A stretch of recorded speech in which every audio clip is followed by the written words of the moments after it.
नमस्कार, स्वागत है आपका इंडिया न्यूज हरियाणा। आप देख रहे हैं, मैं हूं आपके साथ निकिता अरोड़ा। आइए बुलेटिन की शुरुआत करें फटाफट अंदाज में। प्रधानमंत्री नरेंद्र मोदी सुबह सुबह दिल्ली के गुरुद्वारा रकाबगंज पहुंचे, जहां उन्होंने गुरु तेग बहादुर जी को श्रद्धांजलि दी और प्रधानमंत्री का ये दौरा अचानक तय हुआ था। पीएम ने गुरुद्वारा रकाबगंज में मत्था टेका।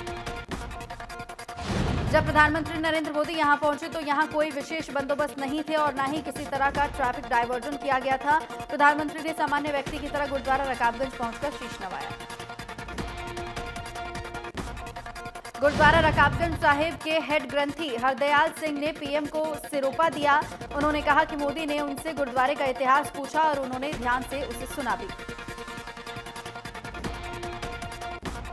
प्रधानमंत्री मोदी ने गुरु तेग बहादुर जी की ओर से किए गए त्याग का याद करते हुए श्रद्धांजलि दी और गुरुद्वारा रकाबगंज में माथा टेकने के बाद पीएम मोदी ने ट्विटर पर इसकी जानकारी दी और कई फोटो भी शेयर की।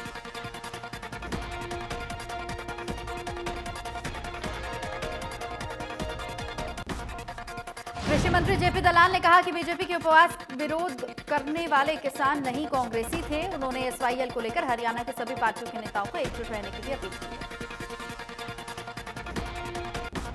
कृषि मंत्री ने कांग्रेस के राष्ट्रीय अध्यक्ष की नियुक्ति पर कहा कि कांग्रेस में एक परिवार के कब्जे की लड़ाई चल रही है। बीजेपी चाहती है कि कांग्रेस के राष्ट्रीय अध्यक्ष राहुल गांधी बने ताकि बीजेपी को एक बार फिर सत्ता में आने का मौका मिल जाए। जेपी दलाल ने आरोप लगाया कि कांग्रेस की नीतियां किसान हितैषी नहीं बल्कि सत्ता में रहते हुए फसलों के आयात की नीति थी। जेपी दलाल ने कहा कि विपक्ष मतभेद रखे लेकिन किसानों को मारने का काम न करे। जेपी दलाल ने कहा कि पीएम मोदी ने स्वदेशी को बढ़ावा दिया, जिसके चलते दालों और खाद्य तेलों का आयात नहीं होता और हमारे किसानों को फसलों का बढ़िया दाम मिले। किरण चौधरी के प्रदेश में पानी के समान बंटवारे न करने के आरोपों पर पलटवार करते हुए जेपी दलाल ने कहा कि किरण चौधरी को पानी बंटवारे की पूरी जानकारी नहीं है। बीजेपी सरकार में पानी का समान बंटवारा हुआ था।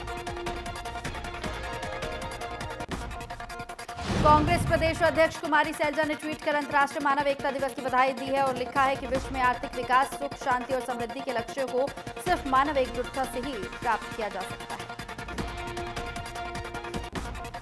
कोसली विधायक लक्ष्मण सिंह यादव कोसली विधानसभा के गांव पुरखोत्मपुर पहुंचे और लिसान में विकास कार्यों का उद्घाटन करने पहुंचे, जहां उन्होंने सरकार की उपलब्धियां भी गिनाई। विधायक ने कहा कि पहले नहरों में इस क्षेत्र को 200 क्यूसेक पानी मिलता था, लेकिन बीजेपी सरकार बनने के बाद 800 क्यूसेक पानी मिल रहा है और 16 दिन बाद पानी आ रहा है।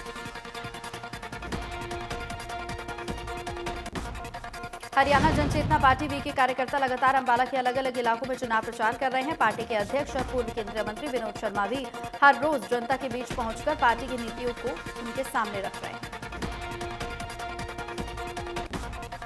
पूर्व केंद्रीय मंत्री विनोद शर्मा वार्ड नंबर 18 के सोंडा गांव पहुंचे। यहां लोगों ने पूर्व केंद्रीय मंत्री विनोद शर्मा का जोरदार तरीके से स्वागत किया। विनोद शर्मा ने लोगों को अंबाला के विकास का भरोसा दिया। इस दौरान हरियाणा जनचेतना पार्टी वी में कई कार्यकर्ताओं को पार्टी में शामिल कराया गया जो बीजेपी छोड़कर आए हैं।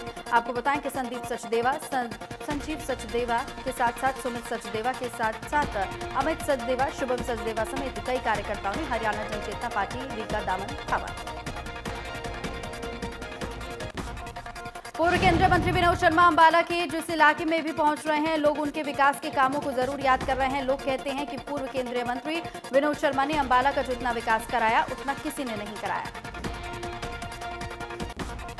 विनोद शर्मा वार्ड नंबर 18 में चुनाव प्रचार करने के बाद वार्ड नंबर 15 पहुंचे। यहां उन्होंने मेयर पद की उम्मीदवार शक्ति रानी शर्मा के साथ साथ वार्ड प्रत्याशी बलविंदर सिंह के लिए वोट की अपील की। विनोद शर्मा ने कहा कि निगम चुनाव जीतने के बाद वो निगम से भ्रष्टाचार को खत्म कराएंगे और साथ ही आईएमटी को लेकर उन्होंने वार्ड नंबर 15 के लोगों से बातचीत भी की। पूर्व केंद्रीय मंत्री विनोद शर्मा ने कहा कि अंबाला के युवाओं को रोजगार देना उनकी प्राथमिकता है, क्योंकि अंबाला के युवाओं को उनका हक आज तक नहीं मिला है। हरियाणा जनचेतना पार्टी वी की मेयर पद की उम्मीदवार शक्ति रानी शर्मा लगातार चुनाव प्रचार में जुट गई हैं। वो अंबाला के अलग अलग इलाकों में चुनाव प्रचार के लिए पहुंच रही हैं और भगवान का आशीर्वाद ले रही हैं। शक्ति रानी शर्मा मॉडल टाउन स्थित लक्ष्मी नारायण मंदिर पहुंची। यहां उन्होंने भगवान का आशीर्वाद दिया और भगवान के आशीर्वाद के बाद ही उन्होंने चुनाव प्रचार की अभियान शुरू कर दिया है। शक्ति रानी शर्मा विकास के दावों और अंबाला की तस्वीर बदलने की बात के साथ जनता के बीच पहुंच रही हैं। वो लोगों को भरोसा दिला रही हैं कि चुनाव जीतने के 10 दिन के अंदर ही उनकी बड़ी से बड़ी समस्याओं को समाधान कर दिया जाएगा। तो वहीं शक्ति रानी शर्मा जब जंडली इलाके में पहुंची तो वहां भी लोगों का भारी जन समर्थन मिलता हुआ दिखाई दिया। जंडली इलाके में शक्ति रानी शर्मा के ताबड़तोड़ प्रचार किया तो वहीं लोगों से वोट की अपील की। हरियाणा जनचेतना पार्टी वी की मेयर पद की प्रत्याशी शक्ति रानी शर्मा जब जंडली गांव में चुनाव प्रचार कर रही थी तो 9 साल की बच्ची माही ने उनका हाथ पकड़ लिया। माही ने शक्ति रानी शर्मा से मांग करते हुए कहा कि ना तो उसके गांव में 10वीं तक का स्कूल है और ना ही पार्क है। इसके अलावा माही ने हरियाणा जनचेतना पार्टी वी की प्रत्याशी शक्ति रानी शर्मा से कहा कि उनके मम्मी पापा के पास मकान भी नहीं है। इस पर शक्ति रानी शर्मा ने कहा कि ये सब कुछ आप लोगों को मिलेगा क्योंकि ये जनता का अधिकार है। तो वहीं शक्ति रानी शर्मा ने वादा किया कि जंडली इलाके में स्कूल, पार्क और घर बनाकर दिया जाएगा, जिसके बाद माही के चेहरे पर मुस्कान आ गई।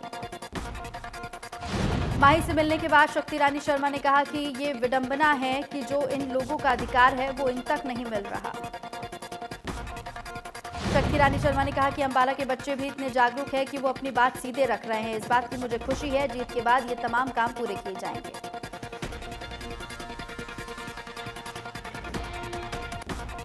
शक्ति रानी शर्मा जंडली इलाके के बाद नदी मोहल्ले इलाके में पहुंचे। यहां उन्होंने मैराथन प्रचार किया और लोगों से वोट की अपील की। शक्ति रानी शर्मा ने कहा कि मेयर पद का चुनाव जीतने के बाद वो अंबाला निगम से भ्रष्टाचार को पूरी तरह से समाप्त कर देंगी। उन्होंने कहा कि निगम में अंबाला के 2000 युवाओं को नौकरी भी दी जाएगी और साथ ही किसी भी काम के लिए अंबाला की जनता को परेशान नहीं होना पड़ेगा। यहां उन्होंने व्यापारियों से मुलाकात की और समर्थन की भी अपील की। शक्ति रानी शर्मा ने कहा कि अंबाला के व्यापारियों के सामने जो भी समस्याएं आती हैं उसका समाधान जल्द से जल्द किया जाएगा। नगर निगम चुनाव के लिए जारी प्रचार में हरियाणा जनचेतना पार्टी वी ने पूरी ताकत झोंक दी और इसी कड़ी में कार्तिकेय शर्मा ने भी अपनी माताजी के लिए चुनाव प्रचार किया। चुनाव प्रचार के लिए कार्तिकेय शर्मा अंबाला कपड़ा मार्केट में पहुंचे, जहां उन्होंने कपड़ा व्यापारियों से वोट की अपील करते हुए मेयर पद की उम्मीदवार शक्ति रानी शर्मा को भारी मतों से विजय बनाने की अपील की। इस दौरान हरियाणा जनचेतना पार्टी वी को कपड़ा व्यापारियों का भी समर्थन मिलता हुआ दिखाई दे रहा है। कपड़ा व्यापारियों ने कार्तिकेय शर्मा की माताजी शक्ति रानी शर्मा को अंबाला मेयर पद के लिए पहली पसंद बताया। कपड़ा व्यापारियों से बात करते हुए कार्तिकेय शर्मा ने कहा कि मेयर का चुनाव जीतने के बाद उनकी माताजी नगर निगम से भ्रष्टाचार दूर करेंगी और युवाओं के लिए नौकरियां देने का काम करेंगी। इसके अलावा उन्होंने कहा कि अंबाला वासियों की समस्याओं का 10 दिन में समाधान कर दिया जाएगा। गुरुग्राम में सनकी कार चालक ने अस्पताल में तोड़फोड़ की। गनीमत ये रही कि इस हमले में किसी को भी नुकसान नहीं हुआ। पुलिस ने आरोपी के खिलाफ मामला दर्ज कर लिया है। यह मामला 2 पक्षों के झगड़े का है, जिसमें एक पक्ष के कुछ लोग घायल हो गए। घायलों का इलाज जो अस्पताल में किया जा रहा है, तो वहीं दूसरे पक्ष के व्यक्ति ने दोनों लोगों पर गाड़ी चढ़ाने की भी कोशिश की। जब दोनों युवक अस्पताल के अंदर भागने लगे तो गाड़ी चालक ने अस्पताल पर गाड़ी से हमला बोल दिया, गाड़ियों में तोड़फोड़ की। तो वहीं ये घटना सीसीटीवी कैमरे में कैद हो गई। चरखी दादरी की पुरानी अनाज मंडी से बाइक सवार नकाबपोश बदमाश फायरिंग कर 1.5 लाख रुपए लूटकर फरार हो गए। बदमाशों की गोली से एक दुकानदार पे घायल हो गए। तो वहीं घटनास्थल पर मौजूद लोगों ने दुकानदार को सामान्य अस्पताल में भर्ती कराया, जहां से उसको रोहतक पीजीआई शिफ्ट कर दिया गया। सूचना मिलने के बाद पुलिस ने जिले भर की नाकेबंदी कर लुटेरों की तलाश शुरू कर दी। यमुनानगर के फैसपुर गांव में सिंचाई विभाग में बनी कॉलोनी में खंडर में एक व्यक्ति का अस्त व्यस्त शव मिला है। बताया जा रहा है कि सिंचाई विभाग के चौकीदार ने इसकी सूचना पुलिस को दी। सूचना मिलते ही एसएचओ अपनी टीम के साथ मौके पर पहुंचे और जांच शुरू कर दी है। अभी तक शव की शिनाख्त नहीं हो पाई। शव के पास से ही पत्थर भी मिले हैं जिन पर खून लगा हुआ है। शव के ऊपर नमक डालकर जमीन में दबाया गया। तो वहीं मृतक का केवल चेहरा ही नजर आ रहा है। शव की शिनाख्त की कोशिश की जा रही है। कैथल में शुगर मिल के पास डंपर के साइड लगने से मोटरसाइकिल सवार पत्नी की मौत हो गई। बताया जा रहा है कि पति गंभीर रूप से घायल है। दंपति मोटरसाइकिल पर सवार होकर कैथल आ रहे थे और शुगर मिल के पास डंपर की साइड चलने से मोटरसाइकिल सड़क पर जा गिरी। हादसे के बाद डंपर चालक मौके से फरार हो गया। यमुनानगर में जिला जेल में 90 बंदियों को ऐसी ट्रेनिंग दी जा रही है जिसके चलते वो जेल से रिहा होने के बाद अपने पैरों पर खड़े हो सके। प्रधानमंत्री कौशल योजना के तहत जेल में बंदियों के लिए विशेष कोर्स चलाए जा रहे हैं। राजमिस्त्री एवं lead carpenter, wooden furniture vocational course 3-3 महीने के लिए शुरू कर दिए गए हैं और अभी 90 बंदियों ने ये कोर्स कंप्लीट किए हैं। तो वहीं जिले से रिहा होने से पहले इन बंदियों को सर्टिफिकेट दिए जाएंगे, जिसके आधार पर वो बैंक से लोन लेकर अपना काम कर सकते हैं। घने कोहरे की सफेद चादर में अंबाला में वाहनों की रफ्तार ब्रेक लगा दी है। तो वहीं दिल्ली अमृतसर नेशनल हाईवे हो या फिर शहर के अंदरूनी इलाके, हर जगह वाहन या तो सड़कों के किनारे खड़े मिल रहे हैं या फिर रेंग कर चल रहे हैं। घने कोहरे के चलते वाहन चालकों को हेडलाइट्स और इंडिकेटर की मदद लेकर अपनी मंजिल तक सफर करना बड़े मुश्किल पड़ रही है। तो वहीं सैर पर निकले लोग चाय का लुत्फ उठाते हुए नजर आ रहे हैं। करनाल में उपायुक्त निशांत कुमार यादव ने स्थानीय सहकारी चीनी मिल परिसर में जाकर वहां मौजूद ट्रैक्टर ट्रॉलियों पर रिफ्लेक्टर टेप लगाई और किसानों को सड़क सुरक्षा के उपाय अपनाने के लिए जागरूक किया। उपायुक्त ने कहा कि सड़क सुरक्षा उपाय अपनाकर दुर्घटना से बचाव करें और अपनी कीमती जिंदगी बचाएं। धुंध में रिफ्लेक्टर न होने से ज्यादा दुर्घटनाएं होती हैं। पृथला से विधायक और हरियाणा वेयर हाउस के चेयरमैन नयनपाल रावत ने 3 गांवों का दौरा कर करीब 1.5 करोड़ रुपए के विकास कार्यों का शुभारंभ किया और कृषि कानूनों को लेकर किसानों को जागरूक किया। तो वहीं गांव में पहुंचने पर किसानों ने विधायक नयनपाल रावत को फूल मालाओं से स्वागत किया। उन्होंने कहा कि पिछली सरकारों में किसानों की दुर्गति होती रही, लेकिन बीजेपी में किसानों का अहित किसी भी कीमत पर बर्दाश्त नहीं होने देंगे। नू में अब फर्स्ट की क्लास ऑनलाइन लगेगी। परिचालन लाइसेंस बनवाने समेत कई कामों के लिए काम आने वाला फर्स्ट सर्टिफिकेट बनवाने के लिए लोगों को जिला रेड क्रॉस सोसाइटी के चक्कर नहीं काटने पड़ेंगे। तो वहीं कोरोना को देखते हुए ज्यादा लोग क्लास के लिए इकट्ठे ना हो, इसलिए घर बैठे लाभार्थी ऑनलाइन रजिस्ट्रेशन करके न सिर्फ इसका लाभ उठा सकते हैं बल्कि हर रोज समय निकालकर ऑनलाइन क्लास भी ले सकते हैं। जिला रेड क्रॉस समिति सचिव ने बताया कि मोबाइल पर ओटीपी आएगा और उसके बाद ही सर्टिफिकेट डाउनलोड किया जा सकता है और इस सुविधा के शुरू हो जाने के बाद अब दलालों को चक्कर लगाने की जरूरत नहीं पड़ेगी। गुरुग्राम पुलिस ने आईफोन चुराने वाले 2 चोरों को पकड़ लिया है। करीब 50 लाख कीमत के फोन पुलिस ने बरामद किए। लॉकडाउन के दौरान अमेजॉन के गोदामों में काम करने वालों ने ही 78 आईफोन चोरी कर लिए थे। पुलिस ने 38 आईफोन समेत कई अन्य फोन बरामद भी किए हैं। सिरसा की गांव मौधो सिंघना में देर रात शराब के ठेके के पास अंडे की दुकान लगाने वाले 30 साल के युवक की हत्या का मामला सामने आया है। पुलिस ने 3 के खिलाफ हत्या का मामला दर्ज कर जांच शुरू कर दी। 3 युवक गुड़िया खेड़ा रोड पर बने ठेके से शराब लेने आए, जिसके बाद शराब लेकर पास बनी अंडों की रेडी पर गए, जहां उनकी रेडी के मालिक हनुमान से अंडे और शराब पीने के लिए ग्लास लेने को लेकर बहस हो गई। बहस इतनी बढ़ गई कि युवकों ने हनुमान के सिर पर ईंट और पास में रखी लकड़ी से वार कर दिया।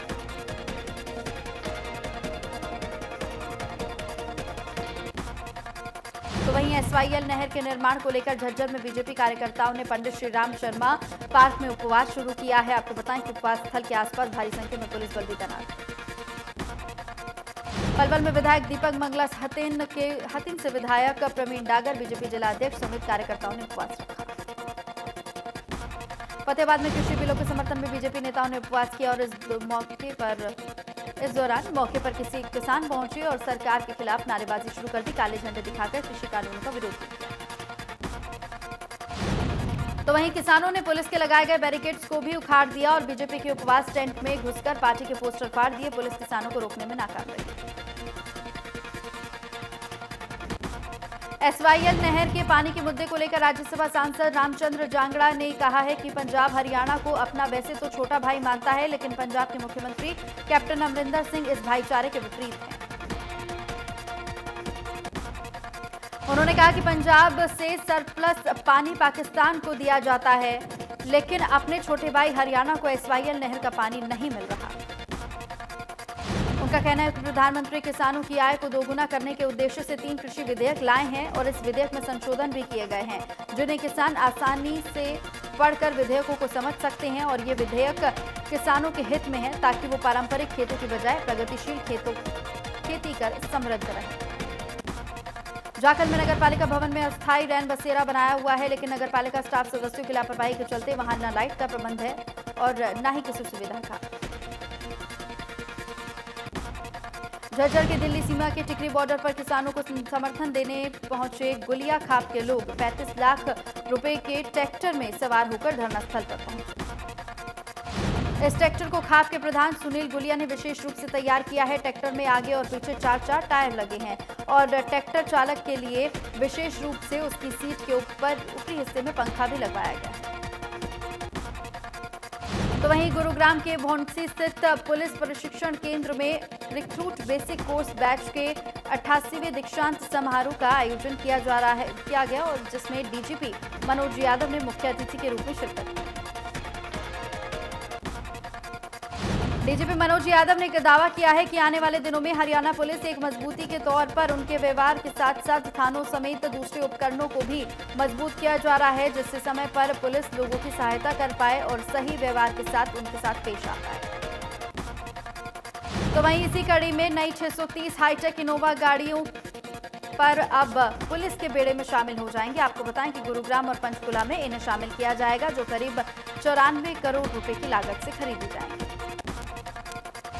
एडिलेड टेस्ट में ऑस्ट्रेलिया ने भारत को 8 विकेट से मात दी है। डे नाइट टेस्ट में जीत के बाद ऑस्ट्रेलिया ने 4 मैचों की टेस्ट सीरीज में 1-0 से बढ़त बना ली है।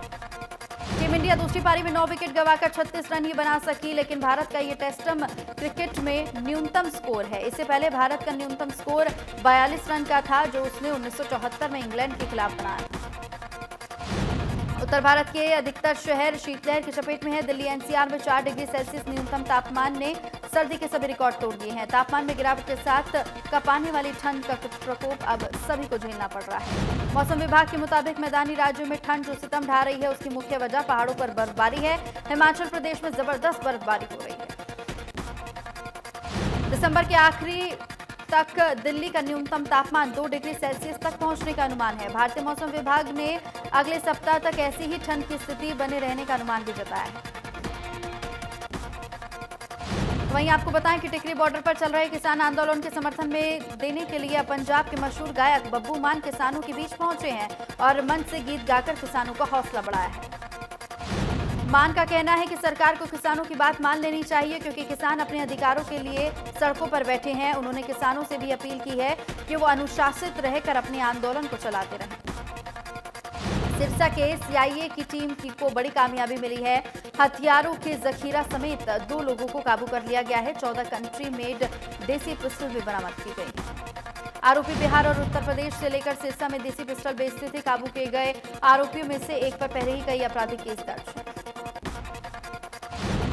तो वहीं ईडी ने जम्मू कश्मीर क्रिकेट घोटाले मामले में पूर्व मुख्यमंत्री फारूक अब्दुल्ला की संपत्ति को सीज कर दिया है। जम्मू कश्मीर क्रिकेट एसोसिएशन में कथित 113 करोड़ रुपए की धांधली में ये कार्रवाई हुई है। तो वहीं आपको बताएं कि ईडी की ओर से जेके क्रिकेट एसोसिएशन के फंड घोटाले में फारूक अब्दुल्ला से संबंधित 3 घर, 2 प्लाट और 1 कमर्शियल प्रॉपर्टी अटैच की है, जिसकी कीमत करीबन बाजार में 12 करोड़ रुपए बताई जा रही है। गोहाना में ऑनलाइन ठगी का मामला सामने आया है, जहां कतूरा गांव में रहने वाले एक कबड्डी खिलाड़ी के खाते में साइबर ठगों ने 1 लाख रुपए निकाल लिए। मोबाइल पर रुपए निकालने के लगातार मैसेज आते देखकर उनका खाता बंद करवा दिया गया। साथ ही आपको बताएं कि पुलिस को शिकायत दी कि शहर थाना गोहाना पुलिस ने धोखाधड़ी और चोरी का मामला दर्ज कर जांच शुरू कर दी है। साइबर ठगों ने करीब आधा घंटे तक उनके खाते से 10-10 हजार करके 1 लाख रुपए निकाले। उनका कहना है कि एटीएम कार्ड भी उनके पास है और उनसे किसी ने फोन कर खाते के बारे में कोई भी जानकारी नहीं ली। बावजूद इसके खाते से नकदी निकाल ली गई।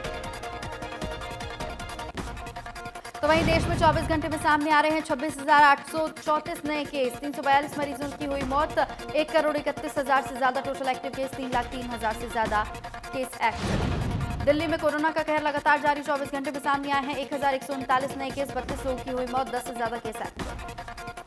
महाराष्ट्र में कोरोना से एक दिन में हुई 74 लोगों की मौत। तो वहीं कुल मौतों का आंकड़ा 48,648 के पार, अब भी 61,095 केसेज एक्टिव। तमिलनाडु में कोरोना से लगातार हाहाकार, एक दिन में सामने आए 1,127 नए केस, अब भी 9,000 से ज्यादा केसेज एक्टिव। अब तक 11,968 से ज्यादा की हुई मौत। उत्तर प्रदेश में कोरोना से लोगों का बुरा हाल, एक दिन में सामने आए हैं 1,205 नए केस, अब तक 5,47,631 से ज्यादा मरीज हुए ठीक, 17,593 केस एक्टिव। राजस्थान में कोरोना के 12,000 से ज्यादा केस हुए एक्टिव। एक दिन में सामने आए 989 नए केस, तो वहीं मरीजों का आंकड़ा 2,98,000 के पार। आंध्र प्रदेश में एक दिन में सामने आए कोरोना के 479 नए केस, तो वहीं मरीजों का आंकड़ा हुआ 8,78,000 के पार। 4,000 से ज्यादा केसेस एक्टिव। पूरी दुनिया में कोरोना के आंकड़े 7 करोड़ 66 लाख के पार, तो अब तक 16,91,000 से ज्यादा मरीजों ने गंवाई जान। पूरी दुनिया में 2 करोड़ 11 लाख के पार कोरोना के केसेस एक्टिव।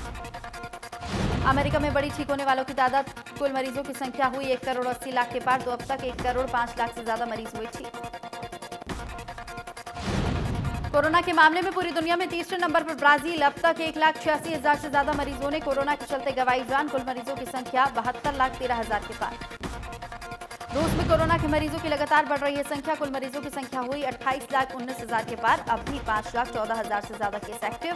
50,347 मरीजों की मौत।